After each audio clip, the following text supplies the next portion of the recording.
Great. Thanks everyone so much for joining us today. I'm Shana Marshall. I'm the Associate Director of the Institute for Middle East Studies, and we're sponsoring this event. Thanks very much to Christian, who's behind the scenes, working on all the logistics and event publicity, as well as Elad Raymond, who's our student worker. Thanks very much to both of you for all your help with this event. Today we'll be talking about Turkey as a model of authoritarianism. We have with us today two wonderful guests, Halil Yenigun, who received his PhD from the University of Virginia's Political Theory program. His dissertation is titled The Political Ontology of Islamic Democracy, an ontological narrative of contemporary Muslim political thought. While living in Turkey after finishing his PhD, he was dismissed from his assistant professor position at Istanbul Commerce University during the mass academic purges that started in January 2016, after signing the peace petition by the group Academics for Peace. After that, he worked as a postdoctoral scholar at the Transregional Studies Forum in Berlin and at Stanford University's Abbasi program in Islamic Studies. Since then, he's taught at Stanford, UC Berkeley, and San Jose State Universities as a lecturer. Yenigün has published and given lectures at several universities in Turkey, the US, and Germany, as well as occasional interviews to media outlets on Muslim political thought, Islamism and peace activism, American and Middle East politics, and Turkish democracy. Thank you so much today for joining us, Halil. And here to discuss Halil's work is Marlene Laruelle.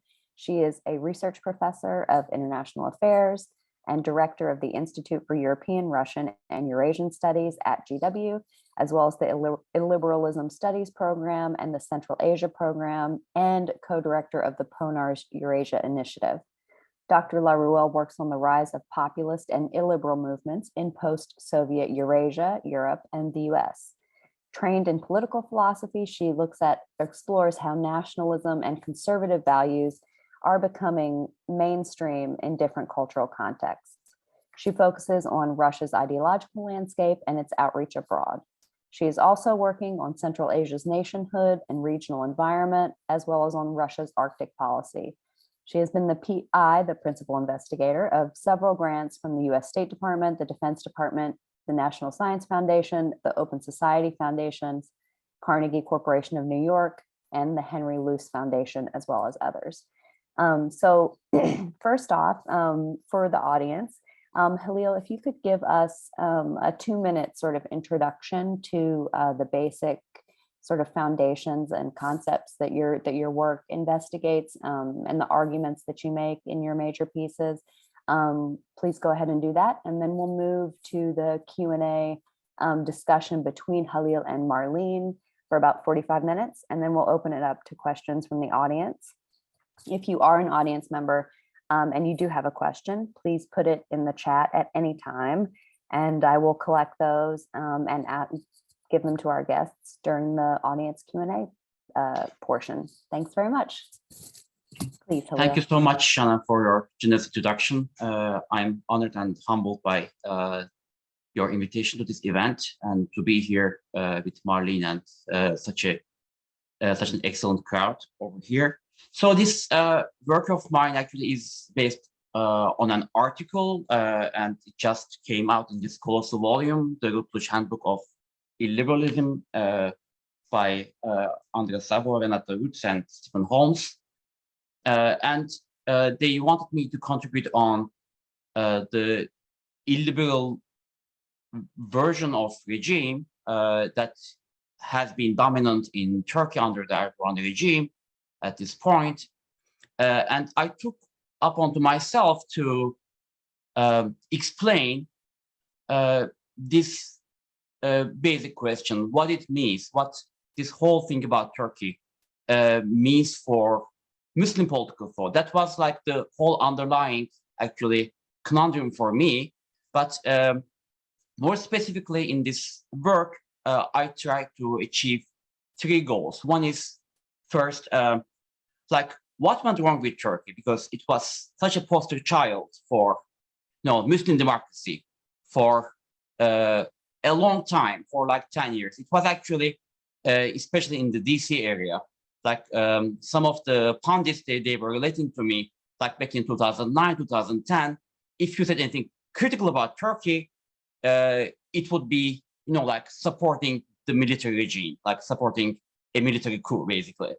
But then, like all of a sudden, like in just 10 years or so, it became this time like one of the best examples of democratic erosion, democratic downturn. And now, like more and more people are talking about the comparisons between Turkey and other populist regimes. Like now that we have discovered after the Trump America, now like how can we relate with other populist regimes is the issue. So the first question for me was like, what went wrong with Turkey? And then as a second question, how do people explain that in the literature?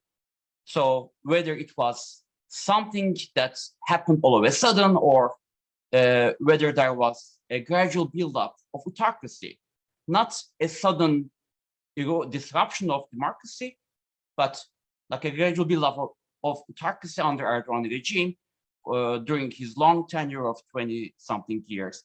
But all of this is actually for me to raise the question that is more into my own dissertation topic and also like research interest, which is whatever happened to this whole Islamic democracy project.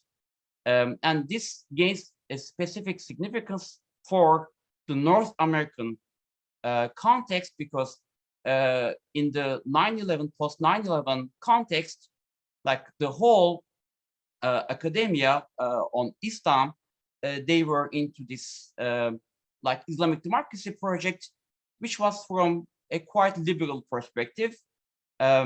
And we find many of those people not quite basically critical of Turkey after like many significant disruptions and downturns.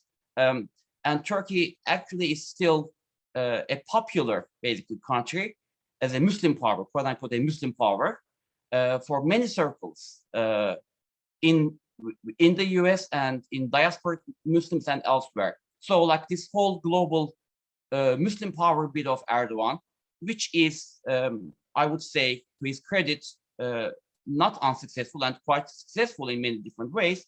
So what it means for that whole Islamic democracy project, that like the autocratic model of Turkey, which still remains popular among them, what it means after like this model becomes a new authoritarian model, what it means for the Islamic democracy project that people invested in so much during the 2000s and early 2010s. Okay, these are basically my goals, and my basic argument is for that is first, like this rupture is to be understood more like a gradual build-up of autocracy, not a sudden breakdown of democracy. And the larger question, the larger argument that I want to make is, although like I did not spend as much time on that in my article as I would like to, so actually like the fact that Turkey still remains popular and some kind of like a model to be emulated by many Islamist circles worldwide means something larger for the Islamic democracy project, that right now what we find in this model is also an erosion of Islamic models of good governance. Not just like the Turkey's downturn, but also all those models that used to talk about like an Islamic democracy. Right now it was replaced by the misappropriation of the post-colonial theory and the liberation discourse, Black liberation power, etc.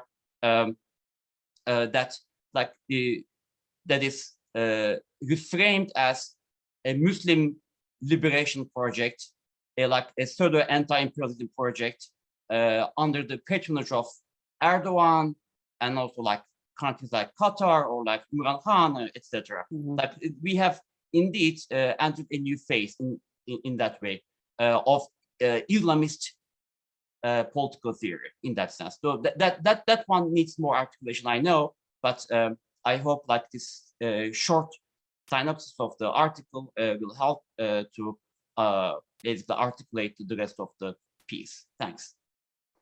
Perfect, thanks. Okay, so now we'll move to the conversation and discussion session between our two guests. Thank you so much, Halil.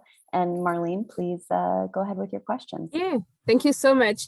Halil, I really enjoy reading the chapter. It was a really the best I read on Turkey, honestly, on these issues. And so I have several questions. The first one is really, it's a tough one, but it's the kind of the conceptual one, because when we tend to discuss illiberalism, we tend to mix or confuse or overlap democratic erosion, illiberal or conservative values, authoritarianism or autocratization, populism. So we have all these concepts that are kind of all partly overlapping and not overlapping. And so I wanted to ask you if you could try to disentangle for us the evolution of the AKP in terms of relationship to democracy and relationship to liberalism, which are not necessarily the same. And then the relationship to liberalism itself can be very different if we talk about political liberalism or economic liberalism. So I wanted you also to here disentangle the criticism toward Western, what is identified as Western style political or cultural liberalism, but the neoliberal aspect at the economic level that is staying. So if you could try to disentangle both are we really seeing a shift of a party that is becoming first anti-liberal politically, then anti-democratic in terms of practice, and what is the room that stay for neoliberal practices economically? That would be, I think, a nice way to kind of introduce the discussion. Yeah, thank you so much for that great question. Yeah, it is important because we don't have a unitary AKP that is static, that hasn't changed, all 20 years. But in fact, what we have is a shifting AKP and adapting to different circumstances in terms of its discourse, if not so much in practice.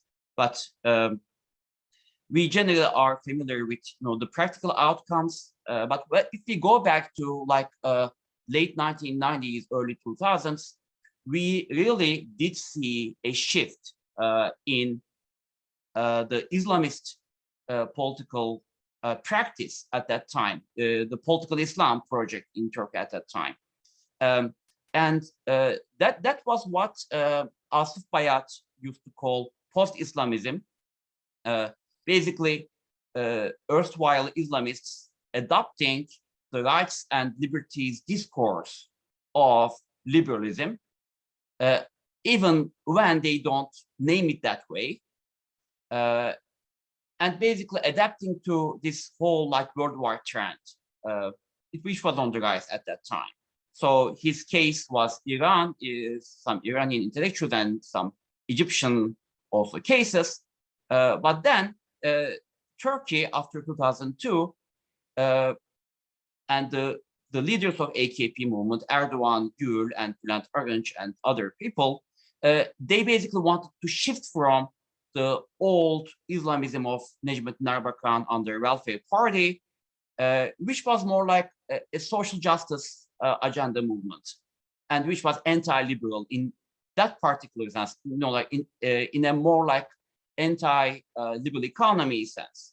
So what the Erdoğan and his cohorts they did at first was to shift from that and to let Turkey to be absorbed by what Cihan Tuğal also very aptly calls the absorption by Atlantic capitalism, and you could see it in the party program. So at the very first phase of Erdoğan, when he needed allies everywhere by EU and by the US, he tried that discourse of liberalism. And indeed, if you look at first 5-6 years, you would see that more often than what retrospectively we see as the populist discourse. So that was much more visible. And so Turkey was at first, like some form of liberal democracy in the first phase, although they themselves wanted to name it something like conservative Democrats, or just like Christian Democrats, Muslim Democrats. So they tried, they experimented with those concepts, those labels for a while, but then they suddenly dropped that. And then they said, okay, we don't need that. In the second phase, roughly from like 2007 to 2011, you'll see again a much more liberal discourse, but this time it was also marked by new probes, like Erdoğan trials, like new anti-military action, which was also supported, but it was also an erosion of the democratic structure of Turkey, not in the sense of like the whole, like the democracy dimension, but like the liberal dimension, the rights and liberties. There was like a gradual repression of civil rights and liberties. The old structure of Turkey was, in that sense, undermined. The old structure, which accorded some form of rights and it wasn't perfect. It was a deficient democracy. It was a tutorial democracy, but still there were certain structures of rights and liberties, and that was eroded. But from 2011 onwards, we see two different phases, and those ones are especially important. The post-Arab Spring 2011 to 2016 one, roughly at that time, Erdoğan tried a more vibrant Islamic discourse, but this time, first, it was something like, like the whole like Muslim Middle East, Muslim democracy in the Middle East project was outsourced to Erdoğan by Obama, like after the first phase of Arab Spring. So when it failed by 2013, then you see this time adoption of a more Islamic discourse, so to say, actually, even to say Islamist discourse by Erdoğan, especially under the prime minister position of Ahmet Davutoğlu, which is a much more Islamist figure compared to Erdoğan. But with his ouster from power in 2016 and with alliance with the Nationalist Party, we have a full-fledged anti-liberal this time, anti-liberal, anti-democratic regime under Erdoğan and fully autocratic regime under Erdoğan. So, autocratization is what I use generally, and because as a process, because what we see all the while when we were focused on the civilianization of the regime, it was actually, from a different perspective, if you looked at it that way, it was autocratization by a slow buildup of the infrastructure of this current regime in different pillars, like in academia, media, and the political economy part, and the civil society part. So in all these different pillars, you would see Erdoğan was very cleverly and carefully building up a certain regime at that time, which was again, like when we compare that regime with today's like the populist regimes from Narendra Modi's, like Hindu nationalism to Trump's America, to like Orban's Hungary and Poland. Like you could see a very similar playbook that is practiced by these leaders for this structure. And yeah, it gets confusing at that point, like whether you are talking about autocracy or talking about populism. What are the overlaps? That part is something that I also would like to have spend more time as a theoretical work. But this work had a lot of empirical detail, and it did not let me articulate those fine points that much, I should admit. Thanks. And to continue on that discussion, for me, it was really interesting to see how we have get used to the notion of Muslim democracy, but when we formulate like Muslim authoritarianism, we still feel like the adjective and the noun are not necessarily well articulated. And so I wanted to ask you to develop a little bit more on the kind of the place for ideational creation, ideational construction in the logic of the regime. So the place for celebrating cultural values and the place for more kind of ideological contents like neo-Ottomanism or this kind of nostalgia. What are how are they structural to the construction, all these ideational arguments, or are they just part of the playbook in a kind of a marginal or peripheral senses? And I think that's part of the global discussion we have on the populism as a thin or as a thick ideology, right? Is that just about having some deep content, or is that just a kind of authoritarian regime that just try to put some kind of ideological color on what they are doing? And so it would be interesting to have your vision of that. Yeah, that's like that is even tougher question actually. But yeah, so like from the perspective of observers and from the perspective of insiders, we can say a number of different things. But what I wanted to achieve in this work was first, like regardless of what the political actors do in terms of the ideological trajectory of Islamism, what it means to have Erdoğan as a model, right? Erdoğan's Turkey as a model, which is still emulated. And the best actually example and the proof is like even in the US, how much all American Muslims are enamored by the resurrection Ertuğrul figure, like this figure of Muslim power, like actually making Turkey great again kind of discourse in that cult of personality, like this manly leadership. Like you could see a lot of otherwise, like quite liberal, basically Americans getting too much, like energized by that notion of Muslim power. And if you like look at in the Turkish context, it is a very example, a very like concrete embodiment of authoritarianism, Muslim authoritarianism. That figure, that Ertuğrul figure. But you could see in the diaspora context, it was kind of an empowerment project for the Muslim minorities over here. So you can see like how these discourses may mean different things to different people in different contexts.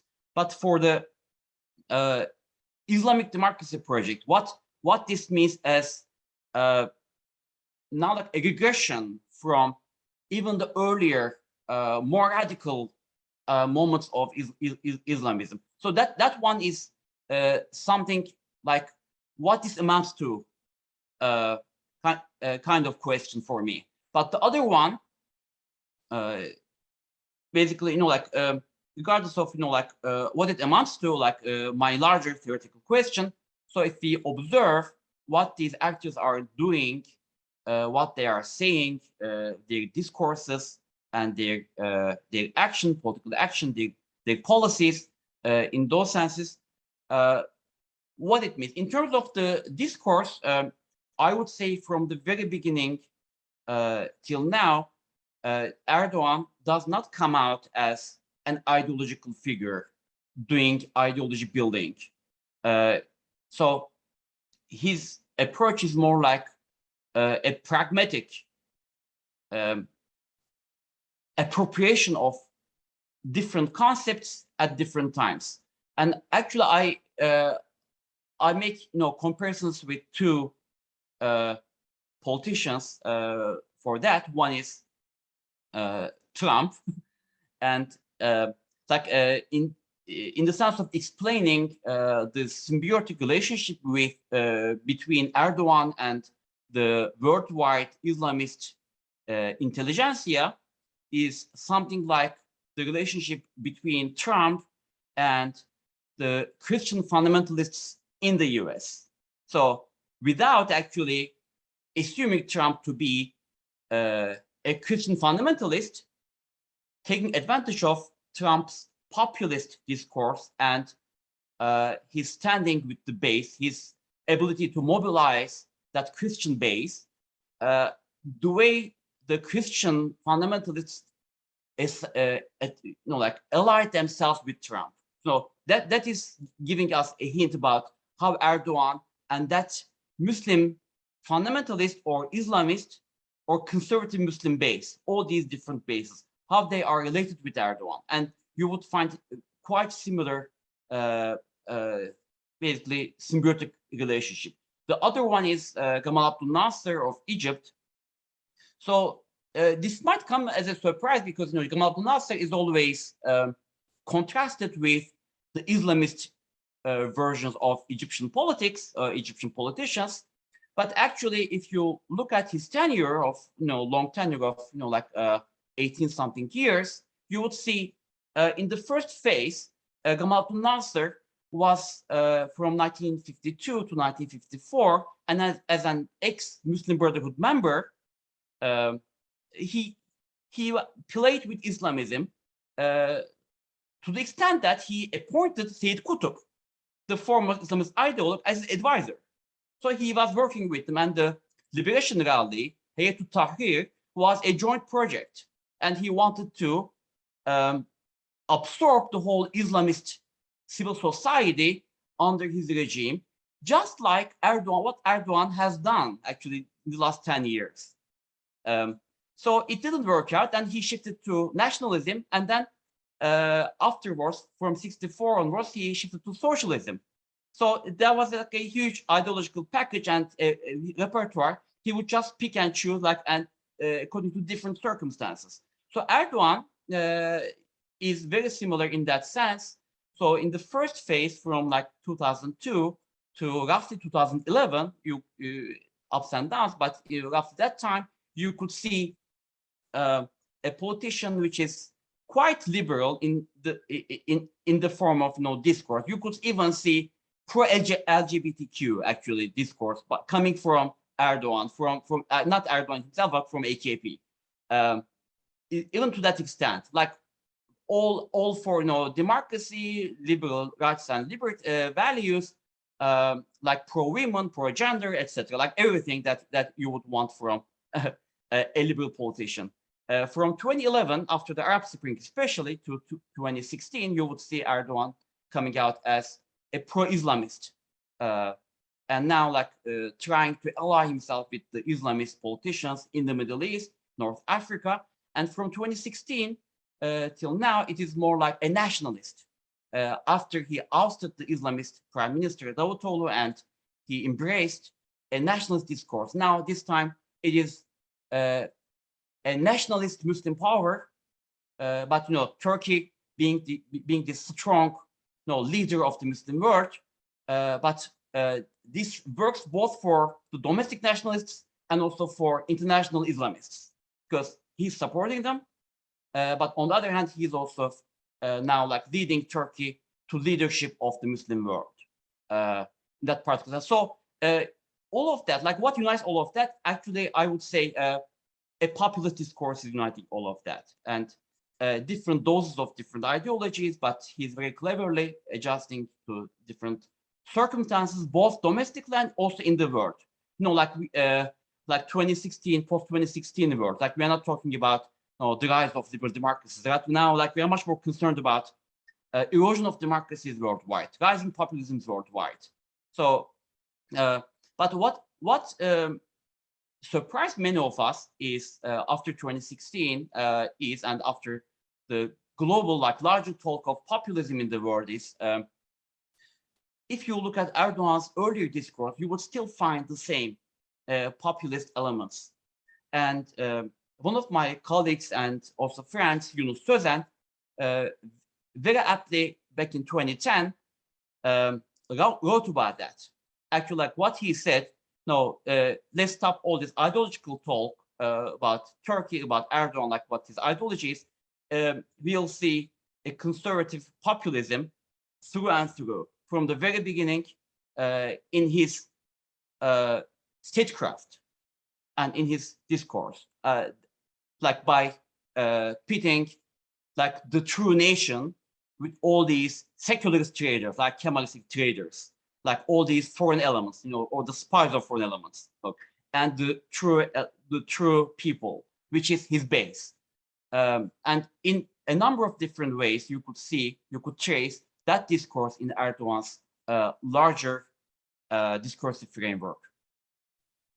Again, like, I don't know, like, to what extent I could answer, but yeah, I tried my best. No, I think you did, and you brought a lot of really fascinating elements. I wanted to follow up on the one you mentioned, which is more about the Turkish kind of soft power projection and the Turkey speaking to a global Muslim world or Turkic world. And I wanted to ask you how the notion of civilization is used, because that is really a notion that seems to be very much developed by a lot of these illiberal leaders. I mean, Putin is using it. The Polish, the Hungarian government are also using the notion of civilization to try to define a kind of supranational entity based on some religious feature. I mean, it's a very kind of unclear definition, but in the case of Turkey, I wanted you to tell us how that is articulating with the narrative about the need to decolonize from the West, decolonize from Europe, and so the place of the relationship to Europe and to the European Union, how all that kind of articulates with each other. Yes, yeah, that's also a great question. Yeah, civilization it was something that the former Prime Minister Davutoğlu was much more into. Like, that was his whole project, you know, pitting Islamist civilization contra the Western civilization, Islam and the West, that whole larger framework. And that was the, if you recall, like the Alliance of Civilizations initiative, right, under the UN. And Turkey was one of the leading countries for that project. And there were even centers at universities that were founded with that concept, with that name, Alliance of Civilizations Institute in Turkey, in Istanbul.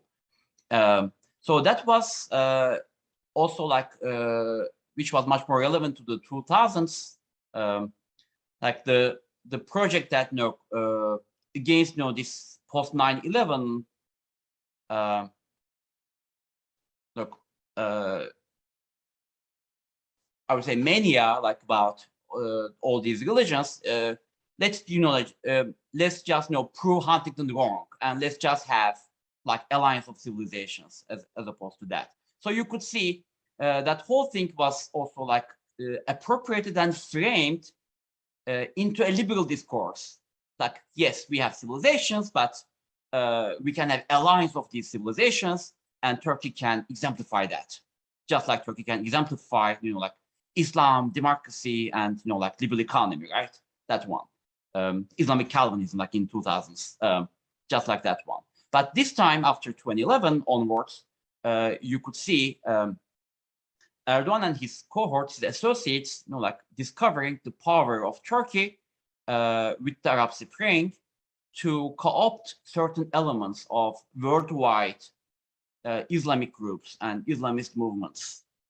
And at that time, so the conditions of post-2011 Middle East, it kind of enabled them also in a certain way, facilitated the process of now this time pitting themselves as the defenders of Islamic civilization in each of these countries, finding allies in each of these countries, and having a unified, you know, like Arab world, Turkish world, and, you know, like Muslim world speaking for this Islamic civilization. Now that they will take charge, now that, you know, these real Muslims will take charge, right? The quote unquote.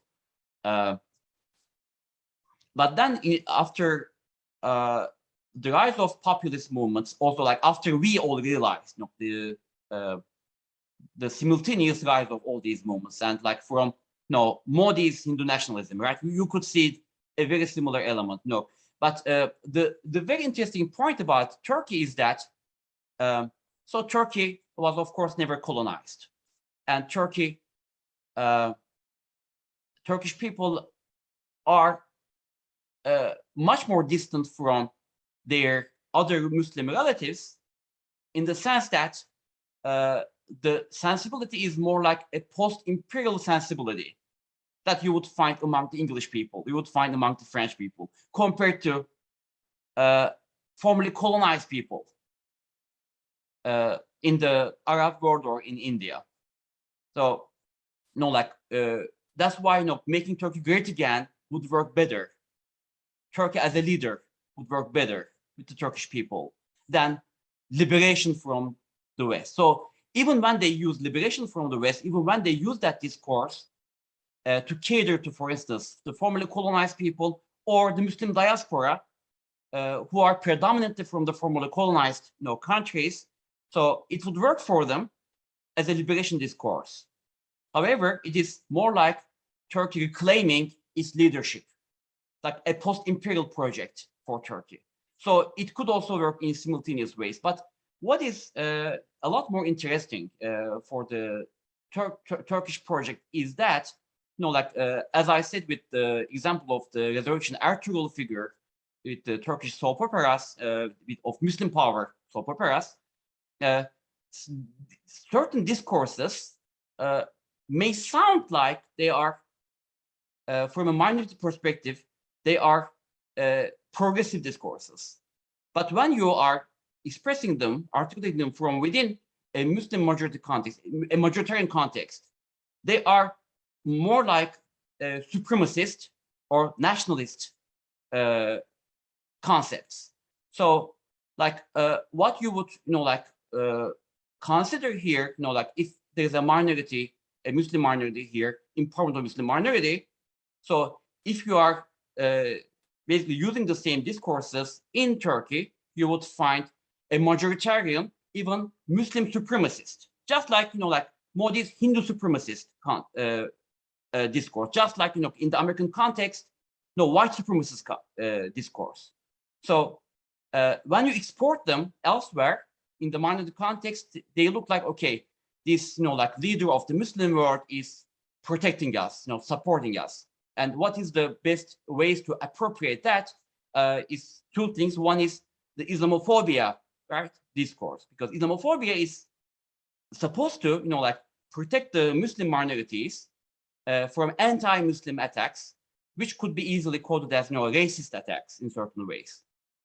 But you could see Erdoğan and his cohorts appropriating that by getting that on the top of their agenda when they established think tanks, like SETA think tank, and setting up centers all across Europe and also in the US, also in the Arab world, and then issuing Islamophobia reports every year.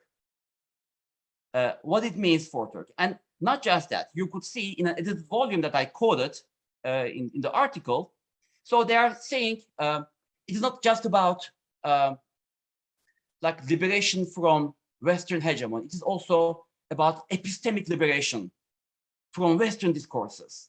And then the next step is in that same article, same book, they say, the authors say, in that sense, more or less to the effect that, in that sense, so when you are articulating yourself from within Western epistemologies, whether it's liberal or socialist or any kind of secular, then you are yourself being Islamophobic in the Muslim majority context. So what it means is stigmatization of the secular minorities in the Muslim world, in the Muslim majority world. So that whole thing turns into now this time a civilizational project, but under a majoritarian discourse. Now, we are the majority, this is our country, this is our land, and if any of you are using any liberal discourse, any secular discourse, any non-Islamic discourse, then you are part of this Western hegemony. You are populist of the Western hegemony, infiltrated into our civilization. And you could see also in practical sense, like the attacks, the smear campaigns against all the dissidents in Turkey, how the dissidents are framed in the pro-Erdoğan media, which now owns like 90% of all Turkish media. So, so in that sense, Erdoğan's project and Modi's project, actually Modi's project even has a different twist, because Modi is also speaking from a post-colonial context more than what Turkey does, but still you could see like a Hindu nationalist, a Hindu supremacist project being framed as like anti-colonial, right? Anti-colonial in the sense that like anti-Western colonial and also anti-Muslim colonization, because Muslims also colonized India. So now like post-colonial means in that context, liberation from Muslim colonization and liberation from Western colonization. So what Erdoğan does, jumping on that bandwagon, yeah, like we, Turkey now have come to save you again, like from the Western colonization. We as, like erstwhile Ottomans, now we are here to save you, like whether you are in Africa, whether you are in Europe, or whether you are in the US. We are here to protect you from Islamophobia, and we are here to empower you. Yeah, that's really a great contribution. I think you just brought. I have several other questions, but I think we also have questions in the audience. So maybe it's time to move to the audience question. Yes, thank you so much, Marlene, and thank you, Halil, for those excellent answers. We do have a few questions. The first one comes from Ferhan Gologlu. She's a PhD student here at GW. She says, I have a very simple question, Halil. Thanks so much for your talk. She says, what is next for the AKP?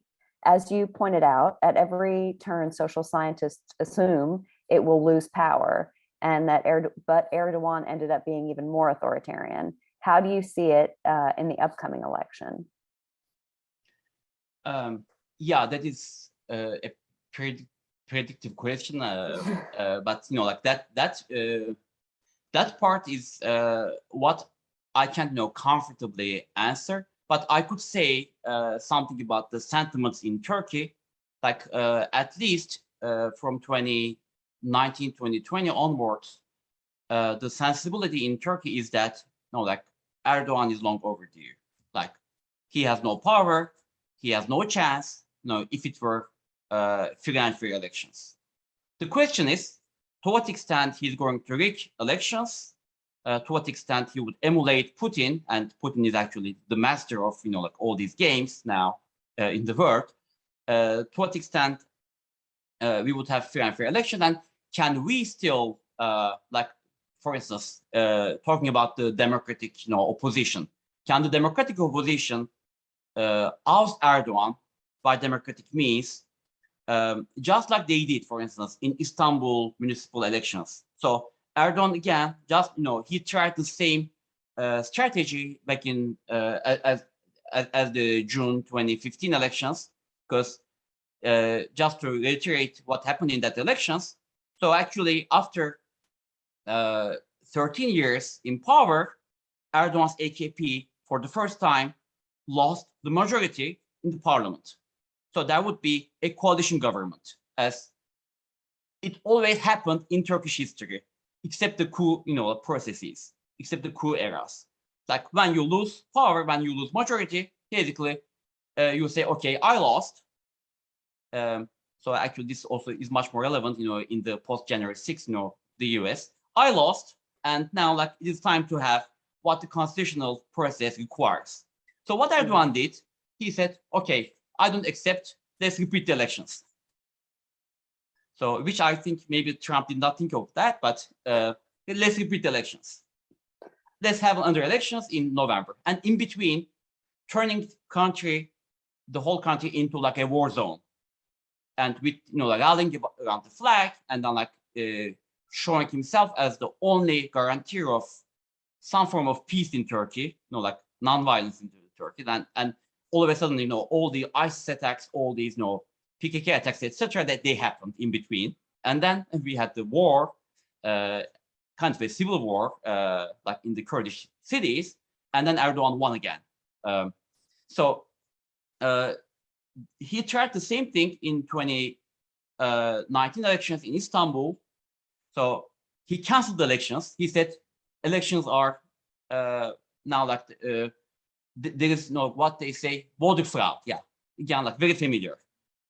Voter fraud, and also the same way, like the majority of the voters, they voted, for instance, for the city assemblies, for the municipal assemblies. They voted majority for Erdoğan, Erdoğan's parties, Erdoğan's party members. But when it comes to mayor positions, they somehow they were rigged. They were voted fraud, quote unquote. And he canceled. But the second time, this time, İmamoğlu won with a bigger majority. So it happened that way. So this actually galvanized the opposition. And now, like, the opposition thinks, okay, now, even despite all the voter suppression, vote rigging, we can still win.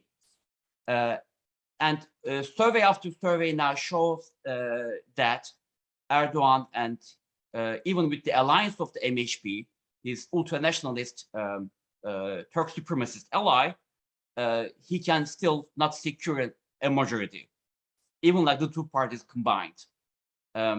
So yeah, Erdoğan has now, like, with all this very anti-democratic structure, with all the suspension of rights and liberties, with constant terror against the dissident population, dissident people, it looks bleak.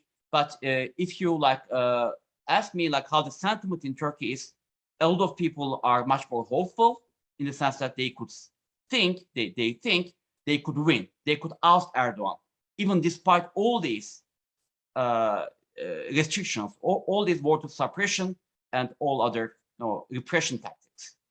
And what is next? We don't know whether it would happen or not. No, anything is on the table now. Like, a lot of people are still asking me whether a coup is still possible. We can't rule it out. We can't rule anything out. Anything is possible now in Turkey. We are in a huge regime crisis that we have not seen in many decades. A huge regime crisis.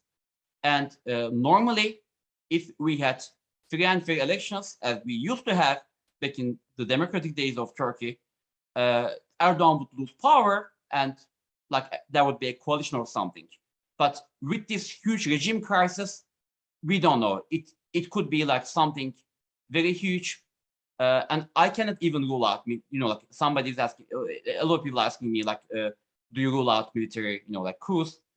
I can't say no. I can rule it out. I can't say Erdoğan's clinging to power by using paramilitaries. Is it possible? Yes, it is possible. Erdoğan repeating elections after elections? Yes, it is possible. Erdoğan suspending the whole elections? Yes, it is possible. Everything is possible now. That's actually a good point to ask this very directly related follow-up question from another of our grad students, Naz Yücel. She's asking,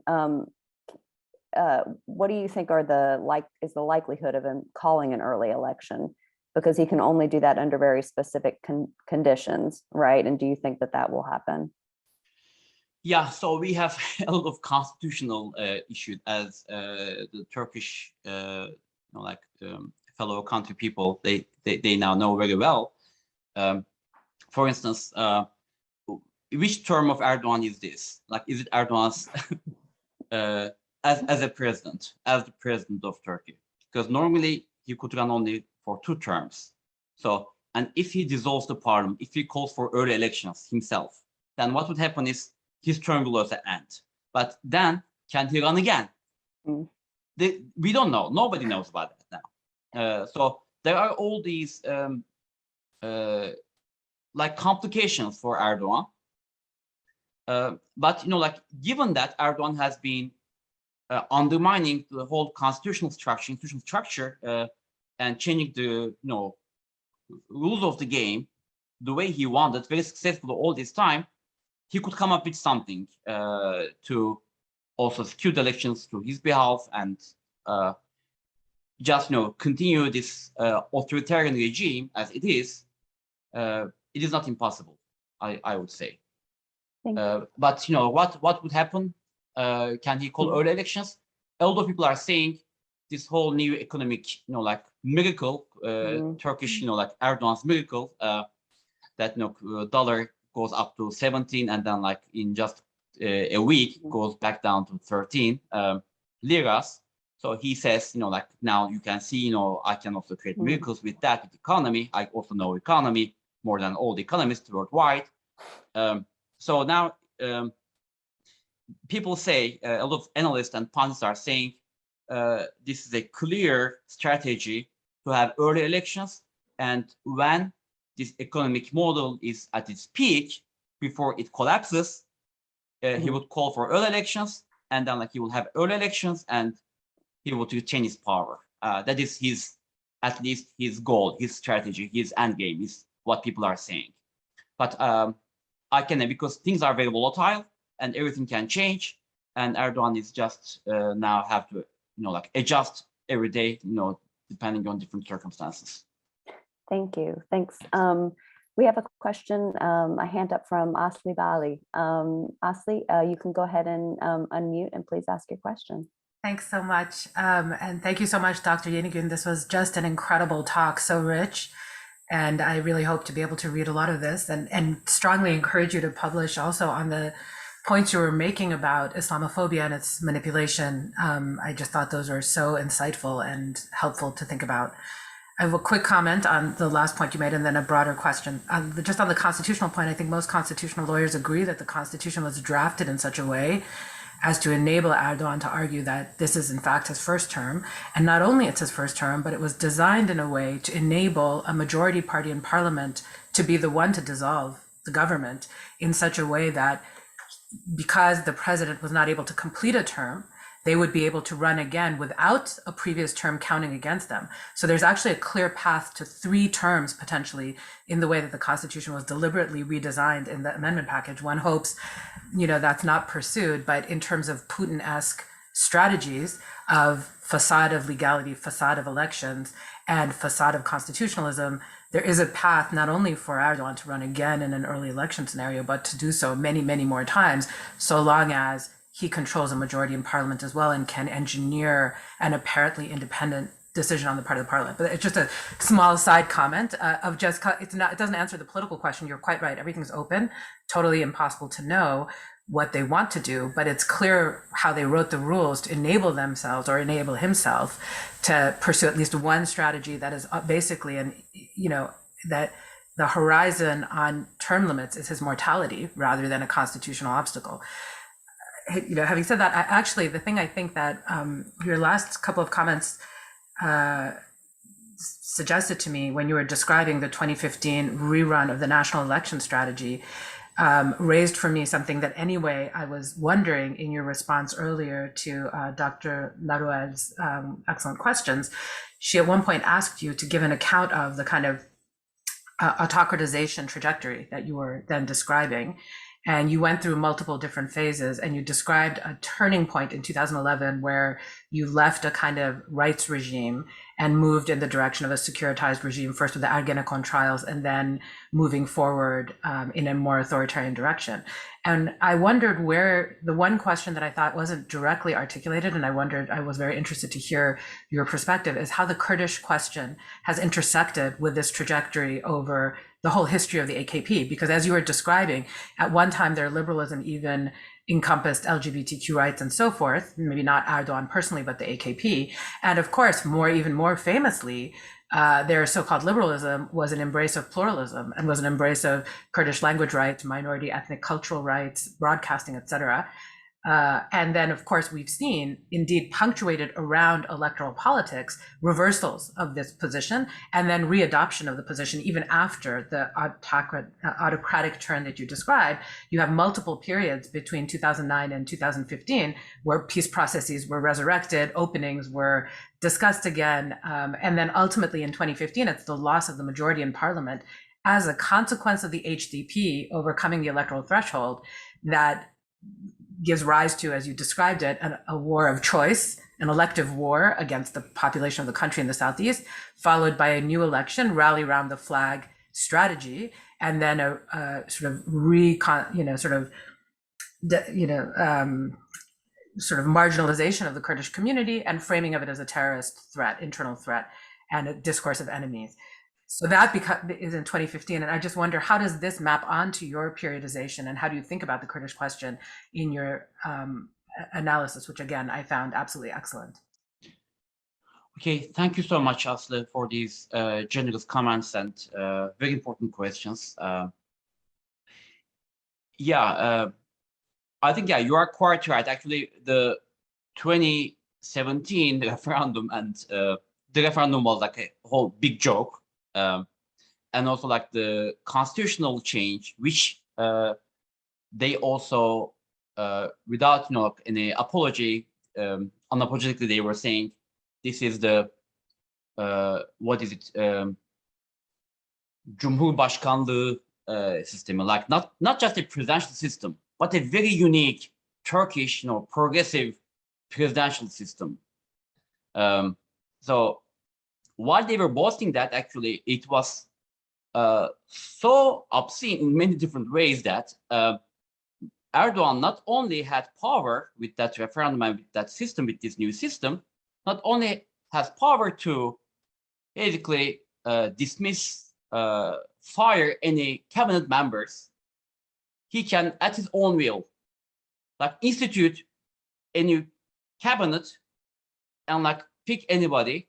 And if he doesn't like the person, not only can he abolish, not only can he fire the person, but he can also abolish the position.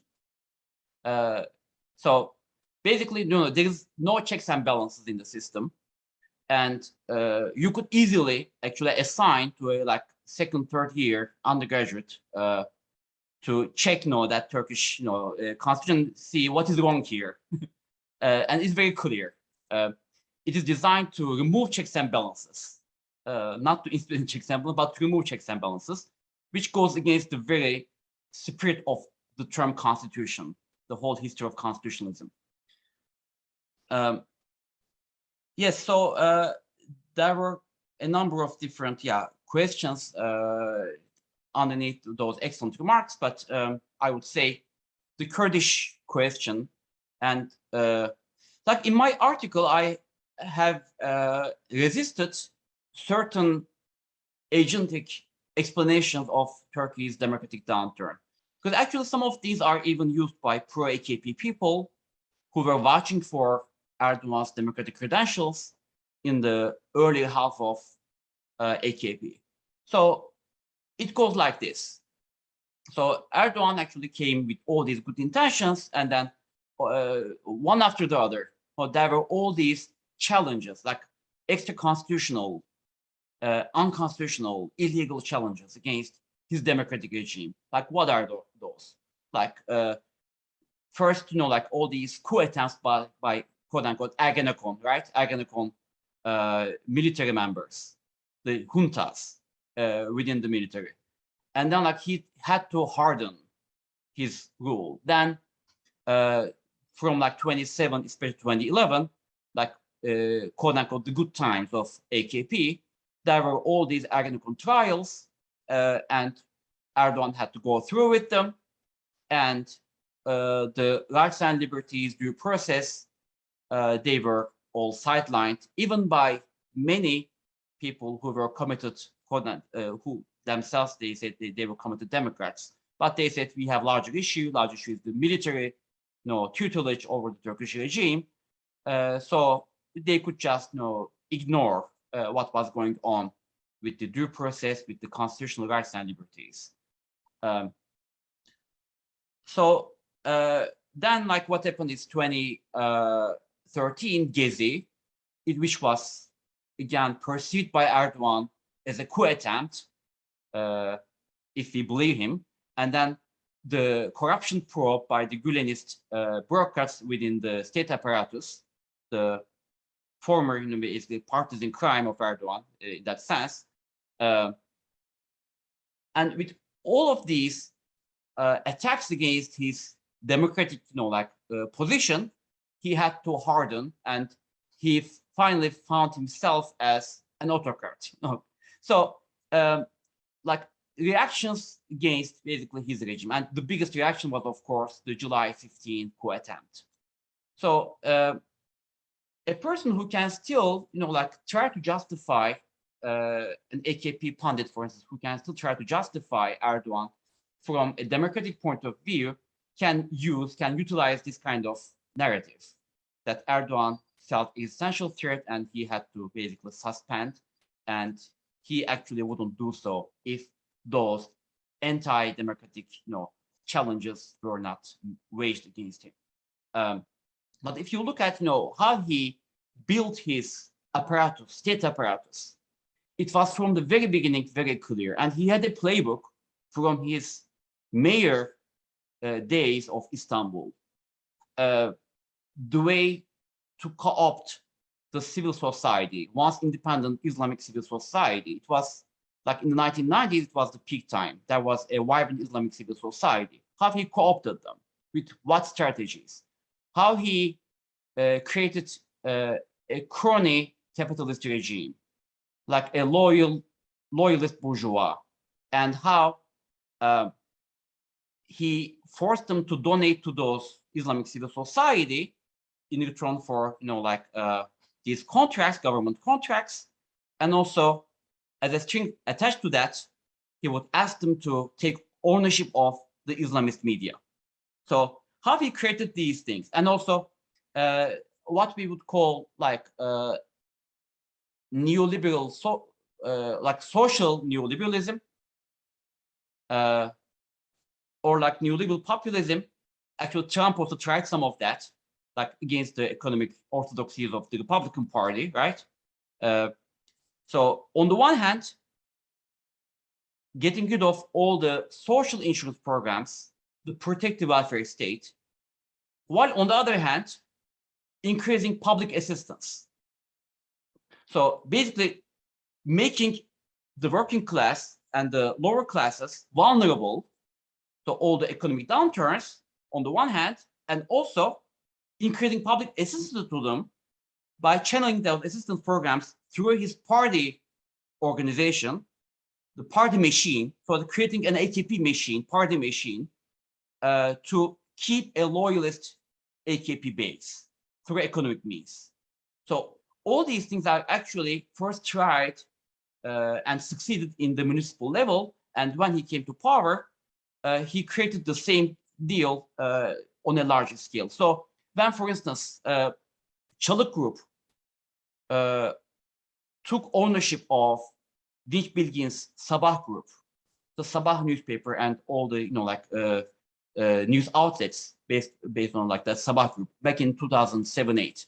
It was again like good times of Erdoğan, right? No, nobody actually would quit. No, everybody would just ignore that. Would just look at the other side. When it was happening, when Erdoğan was taking off the ownership of the media, and he used certain pilot programs, and he was successfully doing that without any reaction, and he would just expand that. And lo and behold, now we have 90% Erdoğan crony or proxy media in Turkey. Once even under the coup days, we had a multi-vocal media in Turkey. Right now, there is no official multi-vocal media. That's why alternative media is on the rise. Everybody's watching, getting their news from YouTube or from the streets, because there's no other way. So that thing I think is important. The way he built a certain autocratic structure, infrastructure, and Gezi protest, for instance, was a turning point for many observers of Turkey. Like if you look at the liberal media in the US, in the West in general, in Europe and in the US, like until Gezi, that discourse about Turkey, that Turkey as the darling, as the model of Muslim democracy, that continued well into like 2013 until the Gezi protest, until like Erdoğan repressed a peaceful opposition with very harsh, very brutal policing, with police brutality. It was a showtime for Erdoğan. For the first time, like that whole infrastructure manifested itself in full scale with its media. Now, like people realize Erdoğan owned a lot of the media. Now they also realized Erdoğan was able to mobilize a counter rally against Gezi and supported by this Islamic co-opted NGOs and all the Islamic civil society. And also he was able to repress by all other means, by either legal or extra-legal, also like by other means. He was able to repress the opposition. It was a wake-up call, but it was too late. It was already there. Like the whole infrastructure was already there, and he just expanded that. He just deepened that and expanded that. So that way, you know, that is actually one of my main points of the piece. That the gradual build-up of autocracy is there to see. It was there to see, but we were so focused, most of us, most of the observers are so focused on this civilization aspect of Turkey that we just ignored that. That is like something, some big, you know, like mark to miss over there. So about the Kurdish dimension. So like actually, you know, one of the some of the agentic variables would focus on two things: one domestic, one international. The domestic one is the Kurdish question. The international one is the Arab Spring. Like by the explanation of Turkey's autocratic, democratic downturn and autocratization. Like again, like if you favor the agentic variables over there, you could see Turkey could not handle the Arab Spring, the challenges of the Arab Spring, they would say, because now, like with the Arab Spring, there were all these regimes. You know, Turkey was trying to create a very strong alliance with Bashar Assad of Syria before the Arab Spring, right? It was they were very close. But then, like Arab Spring happened, and the challenges now, like there was the democratic mood in the Middle East. So what would Turkey do? Two things. One is let's, you know, like support the friendly regimes in the Middle East who would be friendly with us. So this is a meso-level intervention, because a lot of AKP cadres, they were still Islamist or former Islamist, and they had contacts and networks with the Muslim Brotherhood members all around the Middle East. So they vouched for them, and they said, okay, let's just, you know, support them, because whoever Erdoğan was sending to these countries, they were basically part of the Muslim Brotherhood, that, you know, larger Muslim Brotherhood, you know, Nahda Muslim Brotherhood, you know, or other, you know, like outgrowths of those Islamist groups. So they came up as the natural allies for AKP, and that was, you know, like one major, you know, some would say mistake that Erdoğan did, or some others would say, you know, seeing them as the natural allies, is it strategic, you know, from a political point of view? Some people would say yes, some people would say no, but, you know, that is what happened. Erdoğan at the end, especially with Davutoğlu's premier position, Erdoğan and AKP supported those regimes, and they allied themselves with them. But then, like for the Syrian one, it turned into a civil war, and it changed also the nature of Turkish, you know, country, Turkish, you know, whole regime, is what they say. Not just, you know, with the challenges of the Arab side, not just with the Arab side, but also with the Kurdish side. Now we had in northern Syria, we had Rojava, right? The Kurdish autonomous region, which is the anathema to Turkish regime. So when that happened, Turkey had to securitize more, right? So this is, if you look at, you know, the reaction cycles, you could say these are the reaction cycles that happened. And as a result of that, if you look at the domestic sphere, yes, there was peace process. Okay, 2007 to 2011, 2007 to 2011, that time period. From rights and liberties point of view, if you look at the civil rights perspective, it was a peak time, Kurdish rights, right? The civil rights perspective. If you look at the liberties, now, like with Ergenekon trials and the media freedom, it was gone. Civil liberties were gone, they were undermined, civil rights were on the rise in that sense. It was a very interesting paradoxical time for Turkey. And from like 2013 to 2015, the peace process with the Kurds, it was again right at the time when Gezi protests happened. And we can remember, you know, HDP did not show a big presence, except that, you know, some of the AKP members were at the forefront of the initial Gezi movement. But as the base, HDP could not show its whole presence in Gezi because there was peace process. So the peace process was tied to some form of alliance with Erdoğan. Not alliance, I would say, but some form of coexistence with Erdoğan for the Kurds. But then with the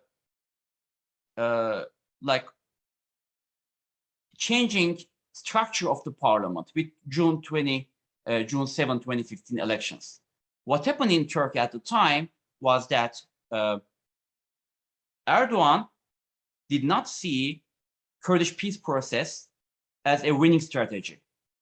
It was actually a losing strategy. He was losing power because he was losing his nationalist base. If he continued, if he went on with the Kurdish peace process. So he then shifted back to the Turkish nationalist conservative base. And he saw that as a better winning strategy. And it turned out to be so, by the way. So Kurdish peace process was costly for him for his political tenure, very clearly. And yes, you could say, the Kurdish peace process is a very big part of the story. And Kurdish question is a very big part of the story, both inside and outside. And when we look at the agentic explanations, yes, we could see, we could identify those moments in the reaction cycles of Erdoğan. But yes, that is the agentic part of the narrative. But if you look at the structural part, that dimensions, the autocratic structure was already there to be utilized. So if the peace process turned out to be politically convenient and useful and also winning for Erdoğan, maybe we would have more Kurdish rights, but at the expense of probably Turkish democracy in the sense of the institutional structure. Thank you. We only have 2 minutes left, and there's several. There's several questions. I wish you would stop me. You interrupted me. I'm sorry. Sorry, I didn't. It was such good content. I didn't want to interrupt.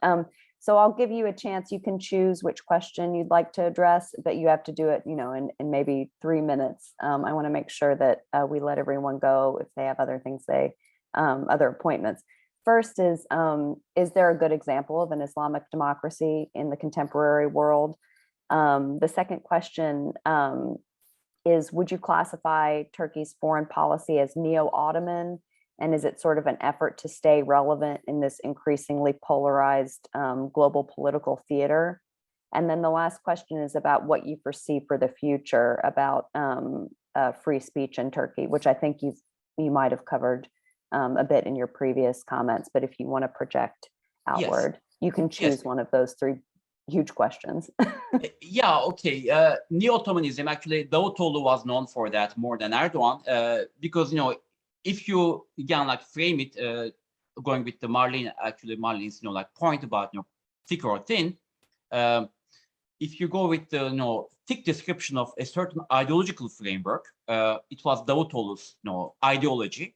So for Erdoğan, these are just playbooks in a repertoire of this different plays in this big repertoire of playbooks, basically.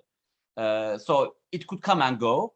But at the moment, it is serving well to Erdoğan's interests to also post Turkey as a world, regional power.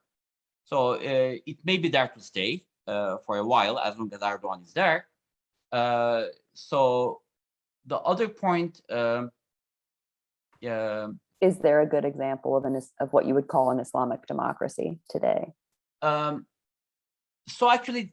Okay, we were all hopeful about Tunisia, right? And now, it is also gone, in a certain way, with what is going on. But again, the interesting point about Tunisia is that, those Nahda members, they were supportive of Erdoğan's crackdown on the opposition, and now Kais is basically acting like Erdoğan, and now they are crying democracy, right? Which is very ironic, very paradoxical and ironic.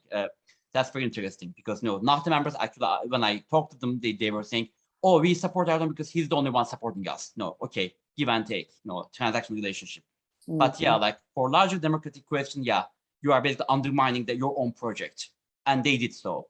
Unfortunately, I would say I think it is bleak. Unfortunately, at the level of intelligentsia, not just at the level of countries, but also intelligentsia, now they gave up on the democratic project. They are now into this pseudo liberation project, pseudo Muslim liberation project, which is again like a very fake post-colonial project. It is not, the Muslim governance project would be better. And my best example of that, and I love and always mention Haridina Tunusi and his project of good government.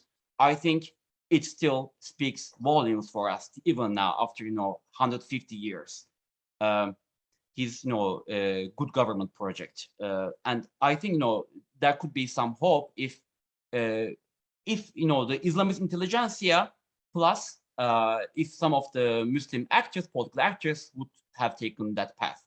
The other thing is about civil liberties. Actually I will end with that hopeful note. I think the reason why Erdoğan still could not succeed, Turkey still could not turn into Syria or in certain ways Russia, is the fact that that vibrant civil society that predated Erdoğan was still not fully co-opted, and Erdoğan still could not crush the whole vibrant oppositional civil society and that free expression and that free youth.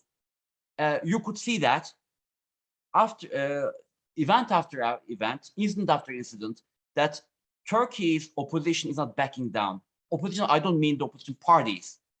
They are just actually taking on, they're just utilizing and taking advantage of that, like oppositional spirit, which we would sometimes call Gezi spirit, right?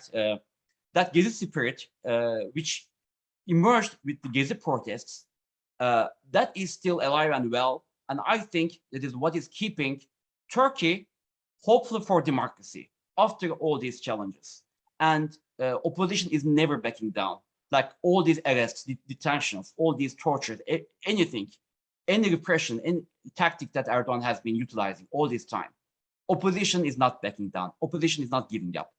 And you could see in the best case with Boğaziçi resistance that after 1 year, you could see the students and the faculty, they are not giving up on their resistance. And that is giving us hope. And I think the democratic future of Turkey is very much dependent on such moments and such venues of resistance. Yeah, thank you. Actually, we are supposed to go till 12:30, so that was my mistake. Okay. So yeah, that's what I thought. That's why I was surprised, actually. Yeah. Yeah. Sorry, we have about 10 minutes left. So we do have this additional question. Someone asked about the sort of the voting behavior of religious Kurds, because many of them voted for Erdoğan in the previous elections, and if you think that they're still supportive of him, religious Kurds. And then we have a follow-up question from Naz. If your expectations of the direction of Turkish foreign policy in light of the new deals with the UAE and the flailing rapprochement with Egypt, and the claims that Ibrahim Kalin, I'm not going to pronounce this correctly. Okay, wishes to replace Minister Cavusoglu. Yeah, so actually, he's your alumnus, right? Ibrahim Kalin is your alumnus, George Washington, PhD. Okay. Yeah. So, so if he replaces Çavuşoğlu as the foreign minister, then you would have like a George Washington alumnus as the Turkey's foreign minister. So yeah, actually that is a very good example of the pragmatic nature of Erdoğan's statecraft. It is not ideological, and the analysis that show Erdoğan from the very beginning as Islamist are so misleading for this reason, because even the Muslim Brotherhood members, so as you know, like Istanbul is now one of the greatest hubs for Islamist intelligentsia worldwide, one of the centers. Even like I heard, lots of communities in the US are just migrating to Istanbul. They're just dissolving themselves here and migrating to Istanbul. and also like all the Arab world, in Syria, in Egypt, in North Africa, in the rest of the Arab world, along with Qatar, Doha, Istanbul has become like a hub of Islamist intelligentsia in the world. So you could see the way Muslim Brotherhood members feel insecure in Istanbul. You could see how actually disposable they are for Erdoğan. Like they are good as long as they are useful to Erdoğan's purposes. So if for the larger rapprochements with the UAE, Egypt, and Saudi Arabia, if they indeed happen, I think there would be some kind of compromise. So that some compromise, and with that compromise, maybe like they would not touch the presence of these Islamist groups in Turkey, but they would not also, Erdoğan would not let them to speak up so much against those regimes. That would be some kind of compromise, I think.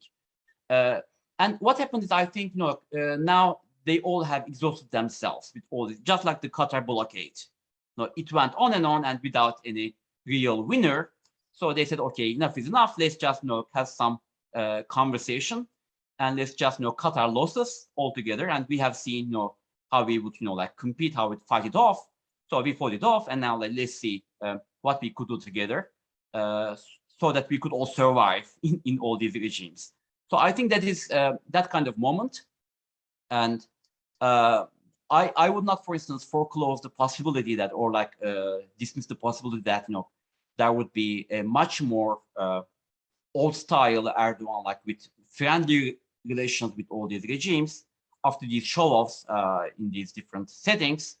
But it all depends also on several settings, like in Syria, in Libya, like as the final, settlement in Libya. In those contexts are very important. Syria is still very key to the future of the conflict, or the regional conflict, or regional power bids in that context. So the other question, if you're looking for it, was about the voting behavior of religious Kurds, and if they would support Erdoğan. Yes, so actually there have been now like a lot more surveys among the Kurdish population in Turkey. And one of my friends, Reha Ruhabioğlu, he's also like an account to follow in that sense, because he's also like tweeting about all these different surveys, how like the alienation, estrangement, all these other behavior of like religious Kurds from Erdoğan, from AKP. It was really a very hard alliance for the Kurds, for the religious Kurds, to have ultra-nationalist Turkish supremacist MHP as the partner, right, of Erdoğan. It was very hard to swallow, and many of them were able to swallow that, but with all these reservations. And I think they could hold out only so much. And one of the reasons of the alliance between the Kurds, religious Kurds, and Erdoğan is not so much cultural, but economic. So there is a certain bourgeois, Kurdish bourgeois, that has been traditionally more loyal to the regime, and even more so when the regime is more religion friendly. So there is a Kurdish bourgeois, religious Kurdish bourgeois element of Erdoğan's power balance or power alliance. So it all depends on how they would behave, if they could get better deals. But I would say some of the Erdoğan base would easily shift to a new government if it were to happen, because they have always been loyalist to the regime against the Kurdish oppositional political movement. Like you could say PKK plus HDP plus all other different Kurdish groups in the region, all that base, and there's also like a base that is more anti-PKK than pro-regime. So that is one of the reasons why they are supportive of the regime, not because they are supportive of Turkey, not that they are supportive of Erdoğan or even voting for MHP, but they have conflicts with PKK and also with any form of secular Kurdish opposition. So some of it not some of it are that has nothing to do with the religion factor.